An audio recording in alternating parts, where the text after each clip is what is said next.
Well, this is part 2 of today's video devotional commentary for Wednesday, March the 10th.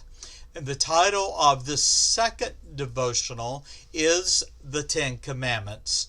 Our focus for this particular devotional is Exodus 20. We've already introduced the setting of giving of the commandments. We're going to now focus on the commandments themselves. Well, Exodus chapter 19, we've seen where the sound of the trumpet grew louder and louder, and the smoke and the fire of God's presence engulfed Mount Sinai, reflecting an outward manifestation of God's heavenly glory. And the warning was that no man, woman, or beast dare approach the mount and live.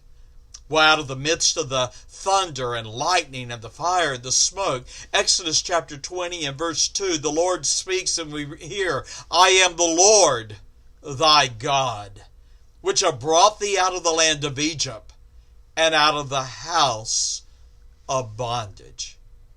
Well, Exodus 20, the Ten Commandments, were a part of the Lord's covenant with Israel. And the people were challenged and commanded to hear the word, hear the commandments, heed them, and obey them. Well, let's look at them for a few moments. Exodus chapter 20, verse 3. The first commandment, thou shalt have no other gods before me. Unlike the neighboring nations who worshipped innumerable gods, Israel was to worship the one God, Yahweh, Elohim, the true, eternal, self-existent one. The second commandment, thou shalt not make unto thee any graven image, or any likeness of anything that is in heaven above, or that is in earth beneath, or that is in the water under the earth. Thou shalt not bow down thyself to them, nor serve them. For I, the Lord thy God, am a jealous God, visiting the iniquity of the fathers upon the children unto the third and the fourth generation of them that hate me, and showing mercy unto thousands of them that love me, and keep my commandments. Alike their neighbors, Israel was not to worship idols or images of Israel's God. And the guilt for violating that prohibition was that the family itself, the wife, the sons, the daughters, the grandchildren, would bear the weight of that sin and would invoke God's judgment. The third commandment, thou shalt not take the name of the Lord thy God in vain. For the Lord will not hold him guiltless that taketh his name in vain. I wish that was the fear of this generation in which God's name is so blasphemed. You see, God's name was to be honored and not spoken of lightly or in vain. You see, the name and the meaning of Israel's God was hallowed, and his name was identified with his person and with his character. The fourth commandment, remember the Sabbath day to keep it holy.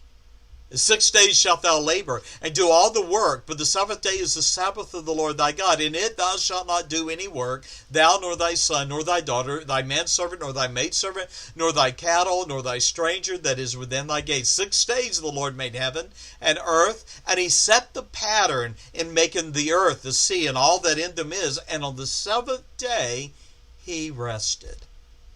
And therefore we read, wherefore the Lord blessed the Sabbath day and hallowed it.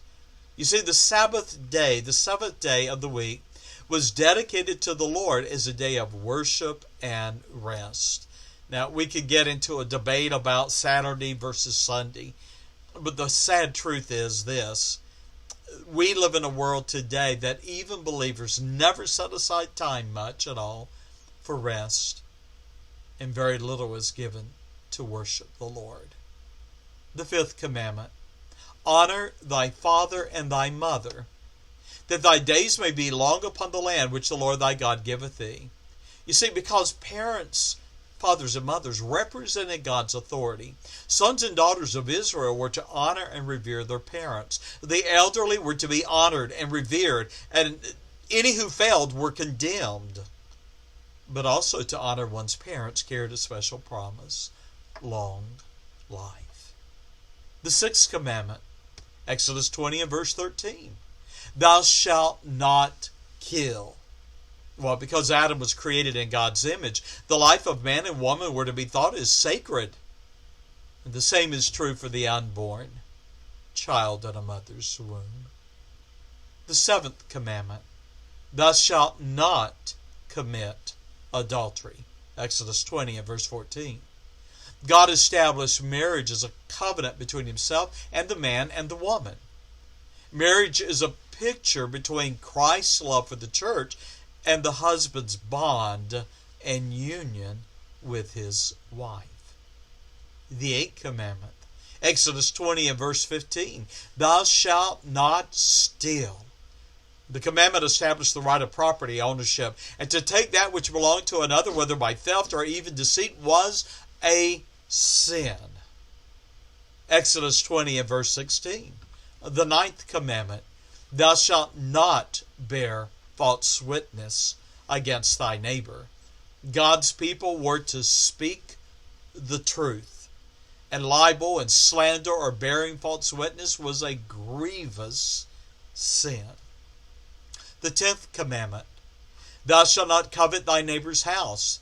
Thou shalt not covet thy neighbor's wife, nor his manservant, nor his maidservant, nor his ox, his ass, nor anything that is thy neighbor. Covetousness is a sin that desires what belongs to another, and it is perceived outwardly only after it has already taken root in the heart. Now, those were the Ten Commandments. Allow me to close, though, Exodus 20, 18 through 26. We see also a definition, a command of how God's people were to worship God who is holy. Now, we've already seen that the Lord forbade idols and images of himself, but he was also concerned about the manner of those who approached his altar to worship and offer sacrifices. Priests were to offer sacrifices to the Lord in a very modest and respectful decorum. Now, think about this. The Lord's expectations for Israel's altar and the demand for modesty, it should be instructive for you and me. The priests were to conduct themselves according to the instructions given in a manner befitting the holiness of God. Now, what about us? I fear in the 21st century, worship has degenerated into anything goes, and little thought is given regarding the manner or the style of worshiping God who is holy. We have that privilege of coming to the Lord through the blood of Jesus Christ. May our manner, our attitudes, our demeanor be that which reflects God's holiness. God bless you, my friend. I ask you to meditate on God's law. It was in that God expressed the peculiar relationship that Israel and we, God's people, should have with him. He is a holy God. God bless you. Bye-bye.